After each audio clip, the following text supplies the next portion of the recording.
Probad y ved. Historia de hoy. Esperanza para Jesús. La crisis política y económica de Venezuela ha transformado el país en un verdadero caos social. Sus habitantes atraviesan la frontera en dirección a otros países, buscando mejores condiciones de vida. Gran parte de los inmigrantes que llegan a Brasil se dirigen a la ciudad de Boa Vista, capital de Roraima. Allí reciben atención primaria, alimentación, abrigo y documentos emitidos por la ONU, ADRA y otras organizaciones. Por todos lados, los refugiados están pidiendo ayuda a los habitantes locales.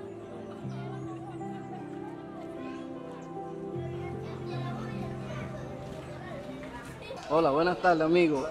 Yo vengo llegando de la Venezuela para ver si el señor me puede ayudar con algún trabajo, algo ahí para hacer. Pero yo sé limpiar montes, sé pintar casa, cualquier cosa que el señor tenga ahí que hacer en su casa y me puede...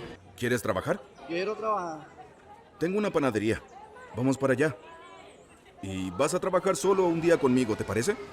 No, está bien, amigo, vamos. No hay problema, no. Muchas gracias.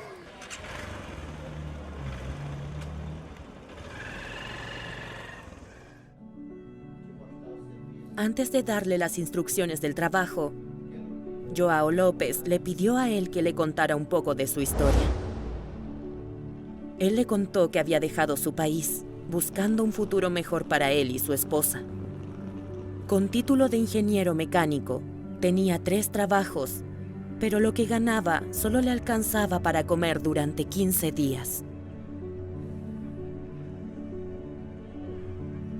Después de haber ingresado legalmente a Brasil, en la ciudad de Pacaraima, frontera entre los dos países, su única opción fue caminar 212 kilómetros hasta llegar a Boa Vista.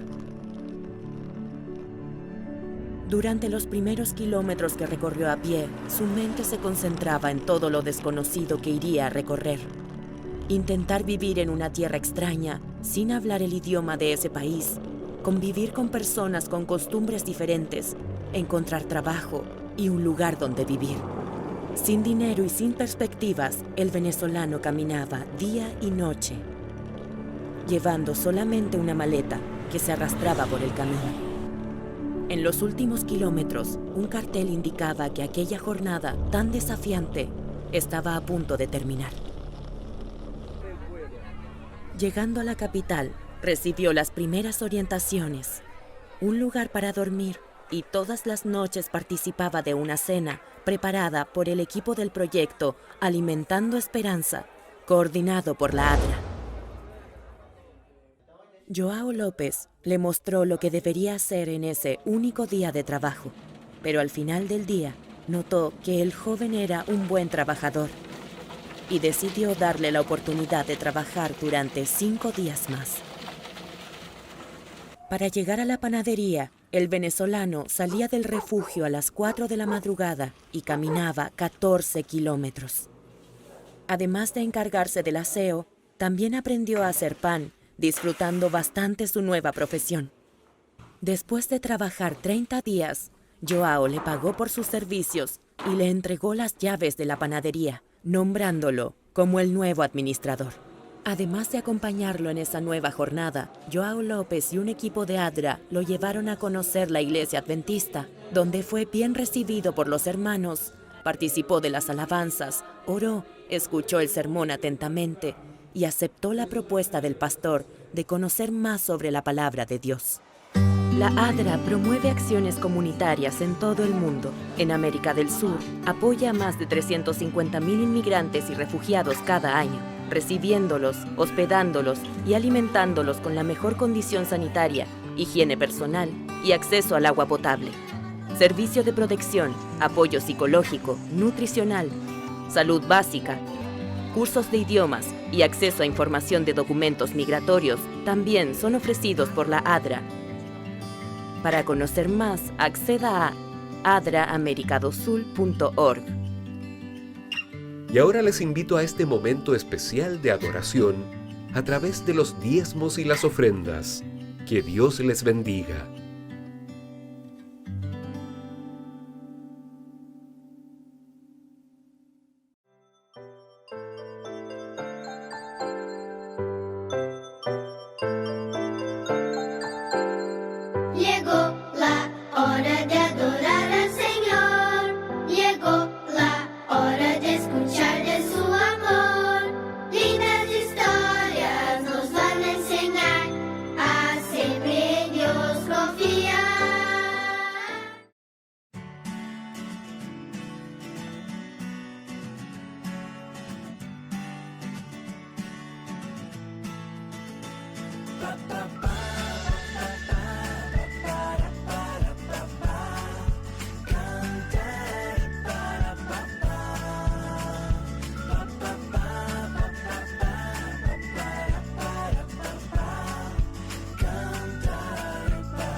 No me importan los monstruos y la oscuridad, porque tengo a mi papá. Y aunque no sea exactamente Superman, papi me defenderá. Él me enseña a jugar, a reír y soñar. Siempre a mi lado está. Y aunque el viento sople más de lo normal, no me importa. No me importa. Tengo a mi papá.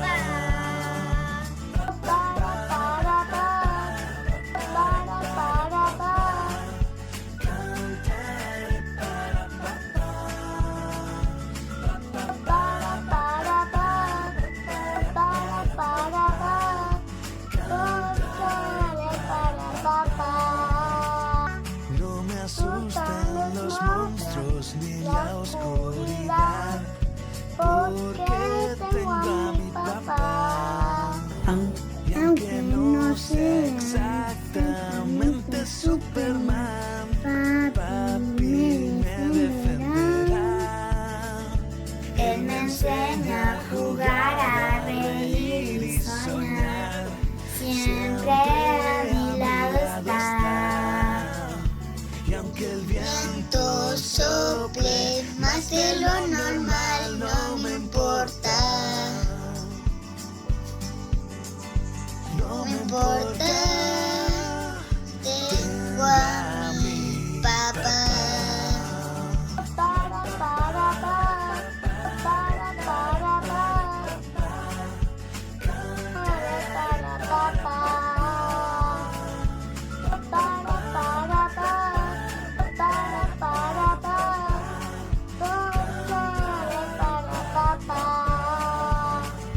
Y aunque el viento sople más de lo normal, no me importa. No me importa. Tengo a mi papá.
Muy bien, para comenzar yo quisiera que cada uno allí en sus hogares pudiera buscar el libro de Isaías.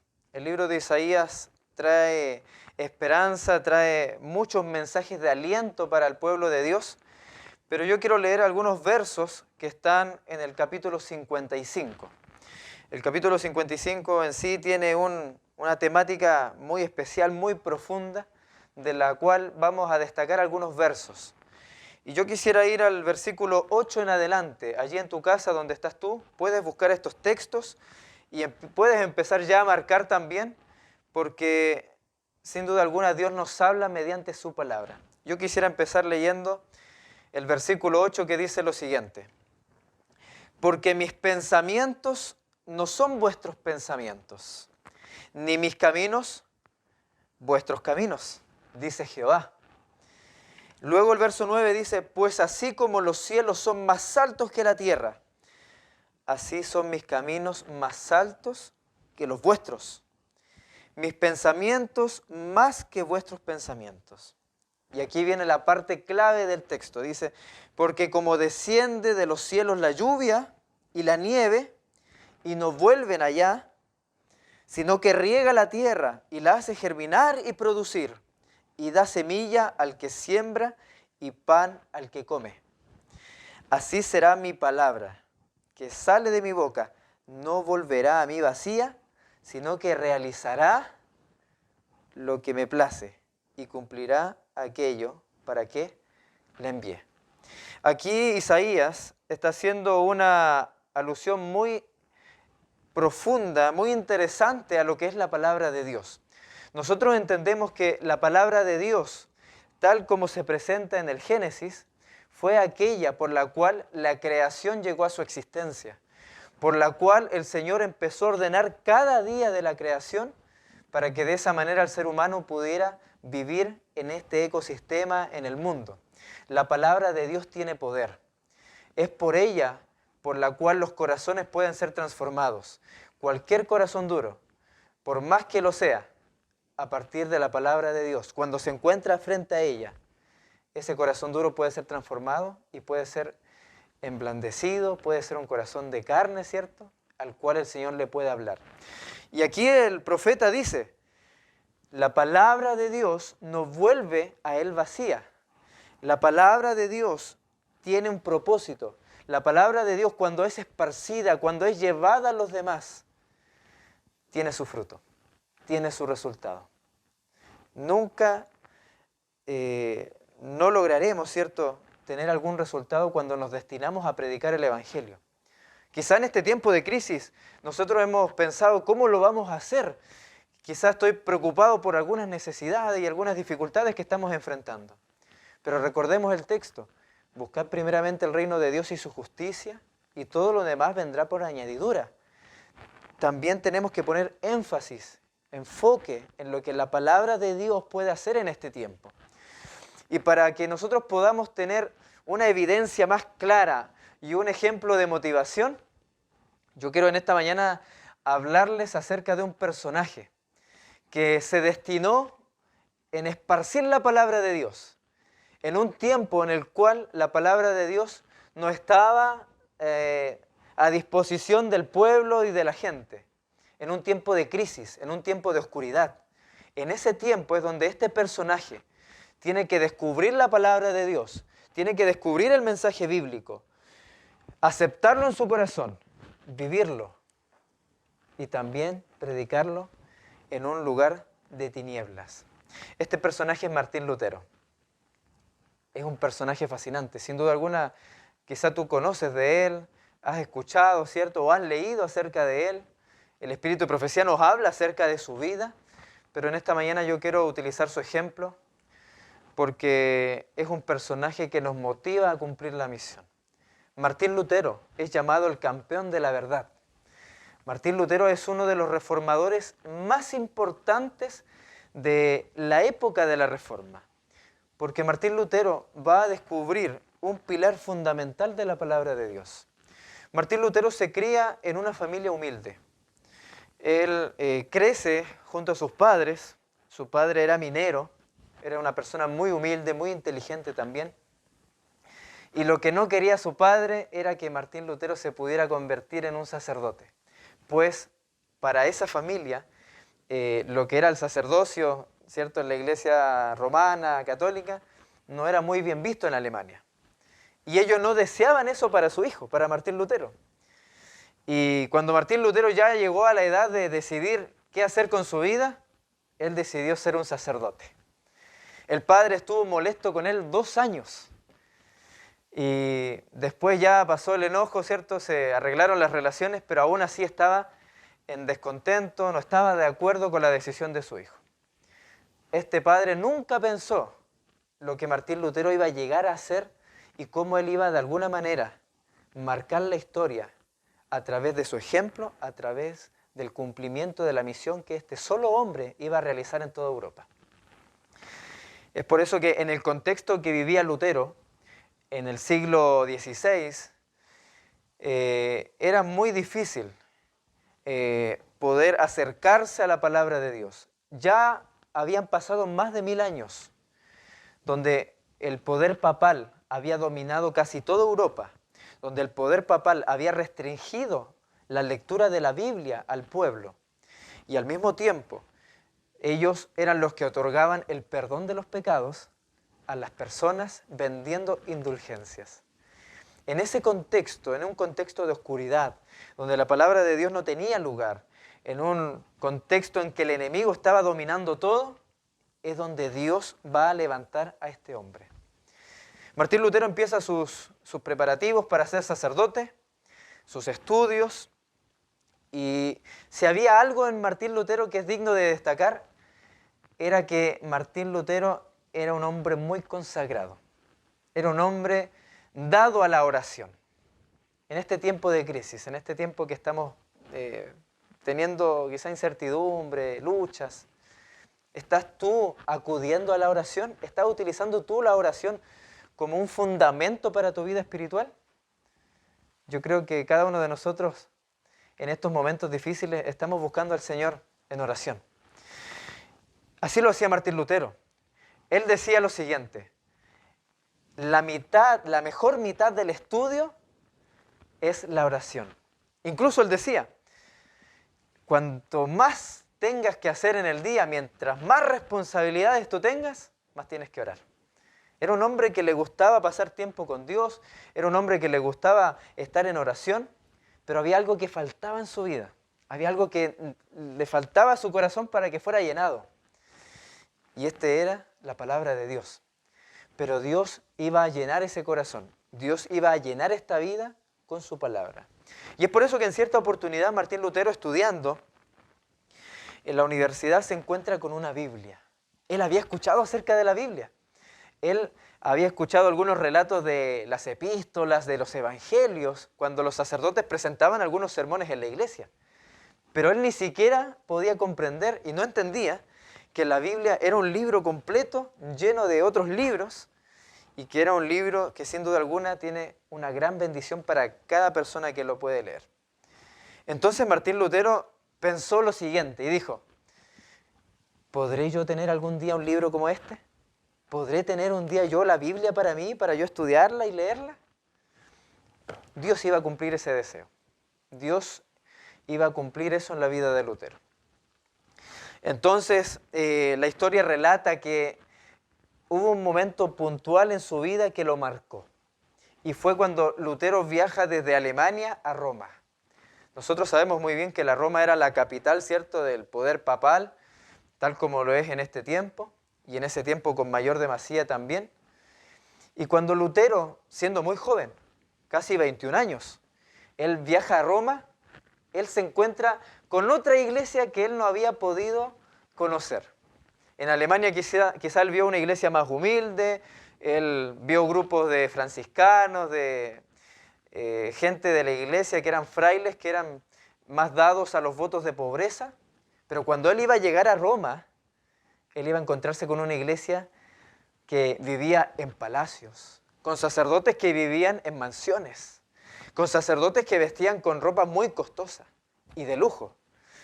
Y la sierva del Señor dice lo siguiente en el Conflicto de los Siglos. Ella dice que Martín Lutero iba a presenciar pecados de los cuales ni siquiera a través de la palabra uno podría mencionar.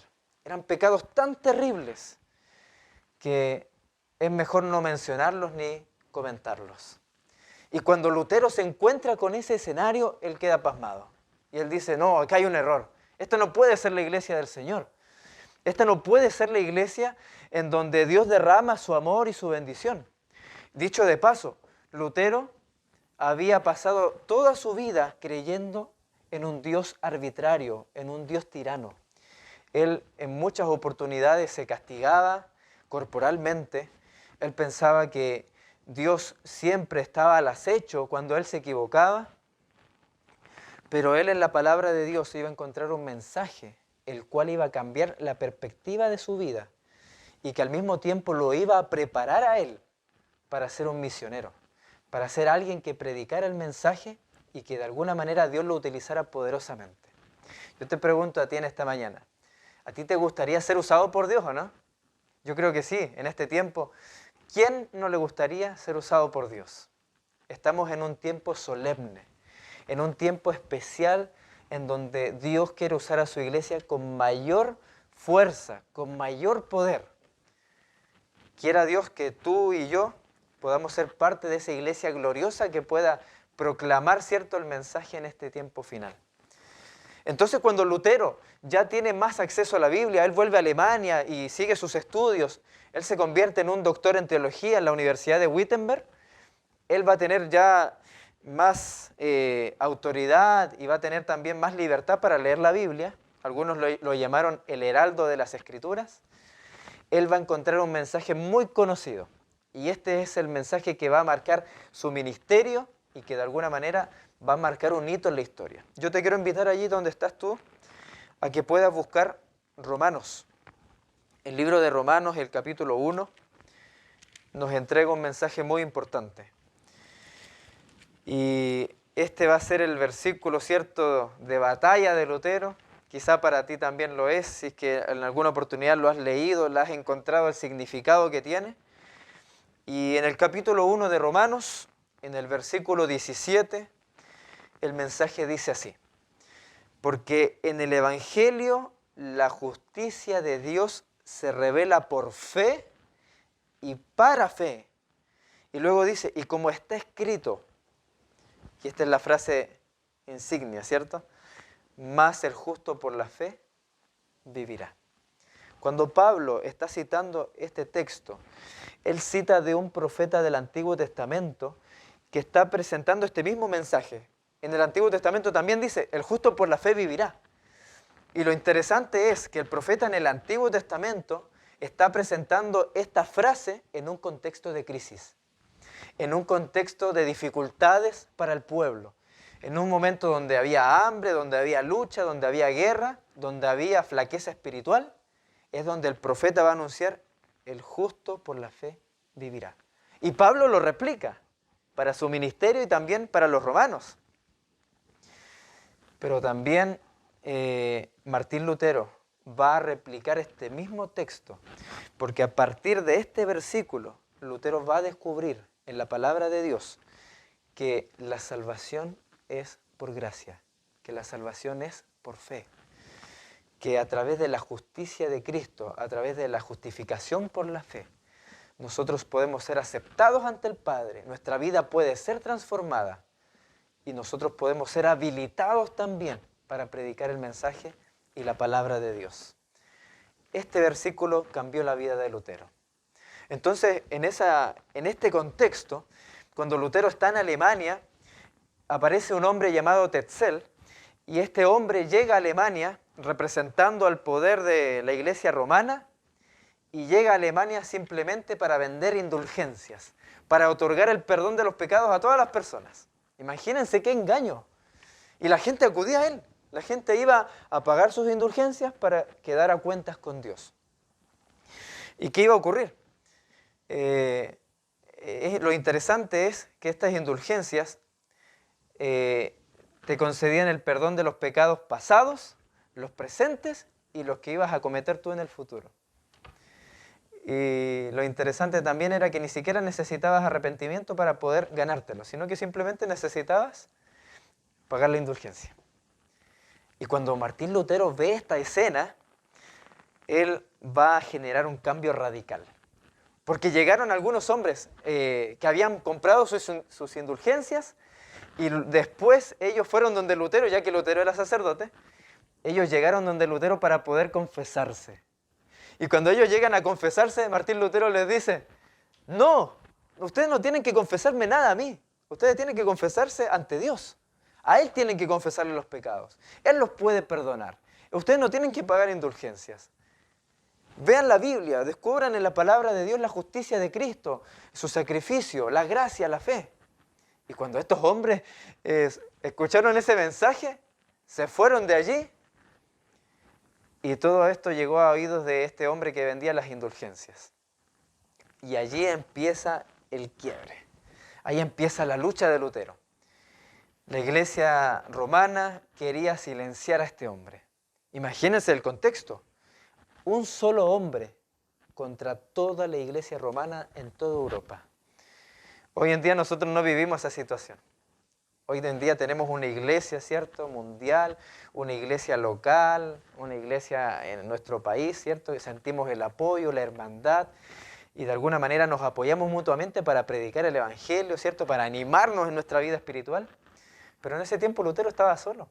Imagínense la gran dificultad, la gran crisis que él tenía que enfrentar.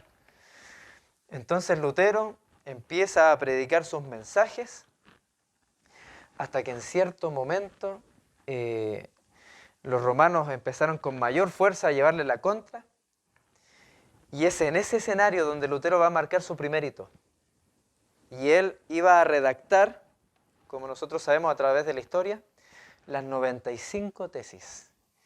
95 tesis que de alguna manera le llevaban la contraria a esta cuestión, ¿cierto?, de la indulgencia, y a través de las 95 tesis, Lutero iba a presentar el mensaje que la palabra de Dios anuncia, que es la justicia por la fe. Y él las planta allí en la puerta de la iglesia, y eso generó un hito histórico, que hasta el día de hoy lo seguimos conmemorando. Recordemos cada año, ¿cierto?, el 31 de octubre, nosotros recordamos esa fecha, ¿cierto?, el Día de los Protestantes, justamente porque Lutero hizo esto de plantar las 95 tesis y llevarla contra una iglesia que de alguna manera era la iglesia más poderosa en ese tiempo. Entonces los líderes romanos, ¿qué hacen? Buscan a Lutero, querían silenciarlo. Años y épocas anteriores la iglesia había apagado algunas luces que se habían, ¿cierto?, levantado, había llevado a la hoguera a Juan Hus, intentaron muchas veces también ejecutar a Wycliffe. Recordemos que años anteriores también los valdenses habían sido perseguidos, y en esta oportunidad Lutero iba a tener una gran lucha. Y aquí yo quiero ya entrar de lleno, ¿cierto?, a este mensaje tan fuerte que representa la vida de Lutero, porque Lutero se encargó de diseminar la palabra de Dios. Tal como decía Isaías, su palabra no vuelve vacía. Y cuando Lutero hace esto, va a lograr grandes resultados, va a lograr mucho fruto. ¿Y qué ocurrió? Lutero es llevado a un juicio contra los líderes romanos para presentar su posición, mientras que la posición de los líderes romanos iba a ser la siguiente: Martín Lutero, tienes que retractarte. Retráctate de tu posición. Este hombre allí presentó su mensaje, y algunos dicen lo siguiente. Algunos dicen que era tan impetuoso el espíritu que tenía Lutero al momento de hablar, de defender, que muchos hombres quedaban callados, que muchos hombres no podían llevarle la contraria. Y Lutero dijo lo siguiente: si ustedes no me demuestran a través de la palabra de Dios que yo estoy equivocado, no me voy a retractar. Si ustedes no me muestran a través de un mensaje bíblico que yo estoy mal, o que lo que he presentado y he hablado a la gente es equivocado, yo no puedo retractarme. Fueron horas y horas y horas de juicio. Y por la gracia de Dios, la vida de Lutero fue protegida. En muchas oportunidades se prepararon emboscadas para terminar con la vida de Lutero. Pero miren lo que va a ocurrir. Y a veces nosotros creemos que Dios va a actuar de la forma en que nosotros creemos que es lo más lógico, pero Dios nos sorprende. La sierva del Señor dice que Dios tiene 1000 maneras de bendecirnos, 1000 maneras de actuar, de las cuales ni siquiera conocemos una. Y Él lo puede hacer. Y es por eso que después de este juicio que Lutero va a tener que vivir contra los líderes romanos, Lutero va a ser llevado por uno de sus amigos a encerrarse a un castillo. Y muchos de ustedes pueden decir, pero ¿Qué impacto iba a realizar Lutero encerrado, cierto, oculto?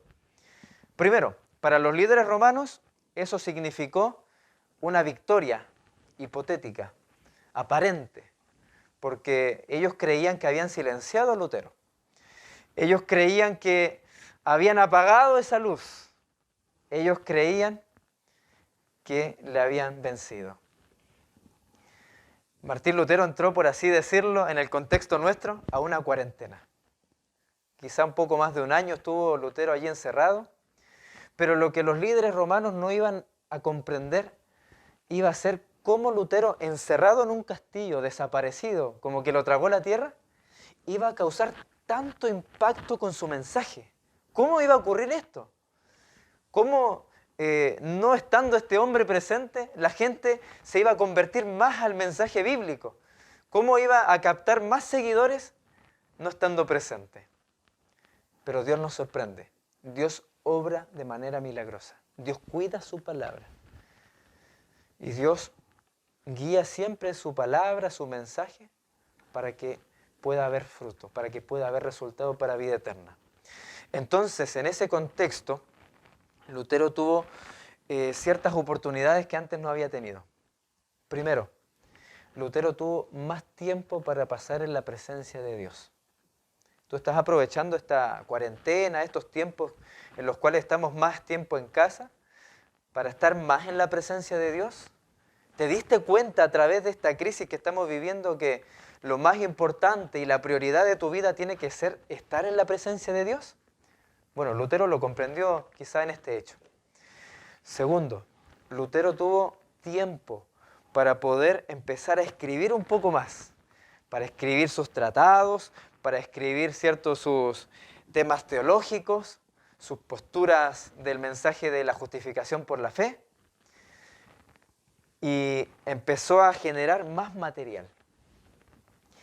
Ellen White dice que había hombres que estuvieron dispuestos a hacer circular estos mensajes escritos de Lutero a través de la página impresa, qué interesante, a través de tratados, a través de periódicos, revistas, quizá fue diseminado el mensaje que Lutero predicaba, que era la justificación por la fe, y que principalmente tenía la intención de captar la atención de la gente para ser llevados a las Escrituras. Y el tercer hecho importante de Lutero iba a ser que Lutero iba a poder traducir el Nuevo Testamento al alemán. Y este hecho iba a ser histórico. Entonces, mientras los líderes romanos creían que habían obtenido la victoria, Lutero estaba bombardeando toda Alemania con la página impresa. Estaba bombardeando cada rincón de ese país con el mensaje bíblico. Estaba bombardeando cada familia, cada personaje, cada sujeto de ese tiempo con la palabra de Dios. ¿Estás tú llevando el mensaje de la palabra de Dios a aquellos que te rodean? ¿Cuánto tiempo más tiene que pasar? ¿Cuánto tiempo más tienes que esperar? ¿Que termine la cuarentena? ¿Que termine el COVID-19? ¿Que venga otro virus? ¿Qué estamos esperando? ¿No será que es ahora donde el Señor nos invita a esparcir la palabra de Dios? Algunos de ustedes quizás pensarán, pero hay muchas cosas en contra, hay restricciones, está el virus y que tenemos que cuidarnos, y está muy bien. Yo creo que tenemos que cuidarnos por sobre todo, y como iglesia hemos tomado esa posición. Pero de alguna manera tenemos que pedirle la sabiduría a Dios para que nos dé la creatividad, para que nos dé de alguna forma el camino, ¿cierto? Para que abra puertas, para que de igual manera podamos predicar el mensaje.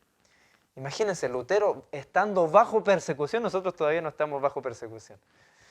Lutero estaba siendo perseguido por todo Alemania, por todo Roma, ¿cierto? Por toda Europa. Y a través de un solo hombre, Dios iba a permitir que el mensaje de la palabra de Dios no llegara tan solamente a Alemania, sino que también llegara a toda Europa. Cuando Lutero empieza a predicar este mensaje, en otros países empiezan a levantarse otras luces. En Francia, en España, en Escandinavia, en Suecia, en Holanda, en Inglaterra. Es algo increíble que Dios hizo. Y en pocos años Dios permitió que todas esas tinieblas que se habían acumulado pudieran desaparecer y la palabra de Dios nuevamente volvió a aparecer como un mensaje de esperanza y como un mensaje de salvación para las personas. Yo quiero ir ya concluyendo y quiero presentarles a los hermanos en esta mañana una iniciativa que una de las iglesias de este distrito tuvo. Yo quiero felicitar a los hermanos porque a pesar de todo el contexto desfavorable, ellos no pensaron en, no, que esto no se puede y que aquí y está difícil, que está complejo. No, ellos pensaron en qué podemos hacer, qué camino podemos tomar, cómo nos podemos adaptar. Y me llama la atención porque cuando escuché el relato de los hermanos de la iglesia Valdivia Norte, inmediatamente me recordé de la vida y de este hecho que acabamos de relatar de Lutero. Porque ellos escogieron un método que es un método que cada año nosotros utilizamos, ¿cierto?, para predicar el mensaje, para anunciar que Cristo viene pronto, pero en esta oportunidad de manera intencional, de manera más señalada y con un propósito muy fuerte. A través del libro misionero, que este año tiene por nombre La Mayor Esperanza, los hermanos de Valdivia Norte decidieron hacer un plan de discipulado y también de evangelismo para llegar a más amigos y poder compartir este mensaje tan espectacular, este mensaje tan maravilloso. Yo quiero compartir en esta mañana sencillamente para que tú también puedas hacerte parte de este proyecto, para que tú también puedas ser parte de este movimiento que ya se está preparando para anunciar que Cristo viene pronto. Son 5 pasos los que esta iglesia tomó. El primero es que tú puedas pensar, que tú ya puedas orar por amigos, los cuales Dios siempre pone en tu mente. Piensa en esos amigos que están allí rodeando tu vida, ¿cierto? Quizás son familiares, quizás son vecinos, conocidos tuyos. Piensa en esos amigos. Pídele al Señor que ponga esos nombres en tu cabeza. Segundo, tú tienes que preparar tu material. El libro misionero. Tú puedes prepararlo en una bolsa sanitizada, ahí también protegerte tú, con tu mascarilla, tus guantes. Y el tercer paso tiene que ser tener un pequeño acercamiento, obviamente con los resguardos necesarios. Acercarte a esta persona y llevarle este obsequio, este regalo. Le entregas el libro misionero y ese va a ser el primer paso. Mientras la persona acceda, ¿cierto?, primeramente a la lectura de este material, tú en oración vas a estar pidiéndole al Señor que Dios pueda colocar en su corazón el deseo de estudiar la Biblia. Y mientras tú vayas teniendo contacto de manera online con tu amigo, quizá por WhatsApp o por otros medios, tú vas a ir viendo el interés de esta persona y cuando tú veas que el momento ya está preparado, tú lo invitas a estudiar la Biblia. Y por último, la iglesia ya se está organizando. La iglesia de Valdivia Norte está organizando una clase bíblica de discipulado, el cual va a ser dirigida por el pastor Alejandro Roa, la cual va a ser con cada uno de nuestros amigos que decidieron estudiar la Biblia. Pero al mismo tiempo ellos van a asistir a esta clase en conjunto con su amigo que le invitó, que le entregó el libro misionero y que también le invitó a estudiar la Biblia. Esta clase, por el momento, va a ser dirigida de manera online. Muchos pueden participar, a pesar de la distancia, a pesar del clima, del contexto. Todos pueden participar porque este medio nos ha ayudado mucho para poder predicar el mensaje. Y yo ya quiero cerrar. Mis queridos hermanos, para que la palabra de Dios se pueda predicar, no pueden haber límites. En los momentos de mayores crisis, en los momentos de mayor dificultad, es donde Dios ha obrado de manera más maravillosa. Ha sido los momentos en que Dios ha usado a sus hijos con mayor poder. Y es por eso que yo nuevamente quiero leer aquí la frase que impactó la vida de Martín Lutero. Sigamos su ejemplo, sigamos ese espíritu impetuoso que él tuvo por defender la verdad. Contemplemos a los reformadores, veamos la vida de los pioneros y nos vamos a dar cuenta que nuestra vida tiene muchas más ventajas que de las que ellos tuvieron. Y la palabra de Dios dice, mas el justo por la fe vivirá. En esta mañana yo quiero invitar a cada uno de los hermanos que nos está escuchando a que tú puedas entregar tu corazón al Señor y que tú le puedas pedir que en este tiempo tú puedas vivir por fe. Porque aquellos que vivan por fe van a ser aquellos que van a ser dirigidos por su Espíritu. Van a ser aquellos que van a predicar el mensaje, ¿cierto?, de esperanza a un mundo caído y que de alguna manera van a estar de pie o preparando un pueblo para que cuando Cristo venga puedan ser llevados al cielo y a la eternidad. Yo ya quiero que mucha más gente pueda conocer de Cristo. No sabemos cuánto tiempo queda, pero el tiempo se está acabando. Yo quiero invitarte que a través de este medio, que puede ser sencillo, que quizá tú puedes tener cierta incertidumbre de qué va a ocurrir. La sierva del Señor dice que las publicaciones pueden obrar en lugares donde el predicador no puede, que las publicaciones deben esparcirse como hojas de otoño y que las publicaciones van a ser leídas por corazones que están sufriendo, por corazones que están pasando por enfermedad, por dolor, y que en el tiempo final esos corazones van a ser movidos a la lectura de las publicaciones de nuestra iglesia. Y por último, ella dice que más de 1000 personas se convertirán en un solo día y que la mayor parte adjudicará sus primeras impresiones a la lectura de nuestras publicaciones. No limites estos métodos. Dios los puede utilizar grandemente. Dios te puede utilizar a ti también. Para concluir, yo quiero que podamos orar, que podamos dedicarnos al Señor, para que desde aquí en adelante, no solamente la iglesia de Valdivia Norte, sino que las demás iglesias, la iglesia central y las otras iglesias que están allí en este distrito, también se puedan alistar para compartir la esperanza. Que el Señor te bendiga y vamos a pedir la bendición de Dios. Te invito a orar.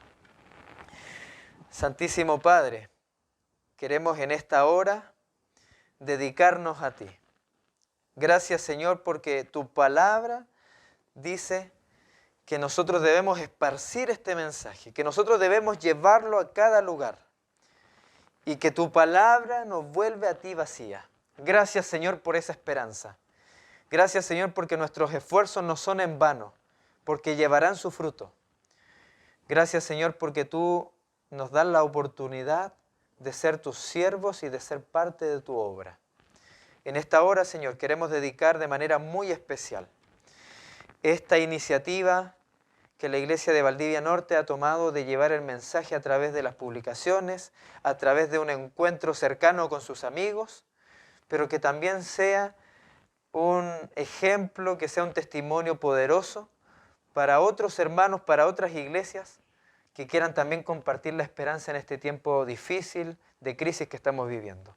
Rogamos que tú prepares desde ya los corazones, que tú puedas ya preparar el terreno, que tu Espíritu Santo, los ángeles estén ya tocando a la puerta del corazón de aquellos amigos que van a ser visitados por algún hermano de nuestra iglesia. Y que tú permitas, Señor, que muchos de ellos accedan a estudiar la palabra de Dios porque ellos van a conocer lo más impresionante para su vida, que es Cristo Jesús. Señor Santo, ayúdanos a seguir el ejemplo de Lutero, a ser valientes, a ser de un espíritu impetuoso por defender tu verdad y también por predicarla. Ayúdanos a entregarnos por completo a ti. Te pedimos que en este sábado tú nos llenes con tu presencia y te pedimos esto en el nombre de Jesús. Amén. Que el Señor te bendiga y sin duda alguna Él obrará de manera poderosa en tu vida y en tu iglesia. Que el Señor pueda bendecirte grandemente en este sábado.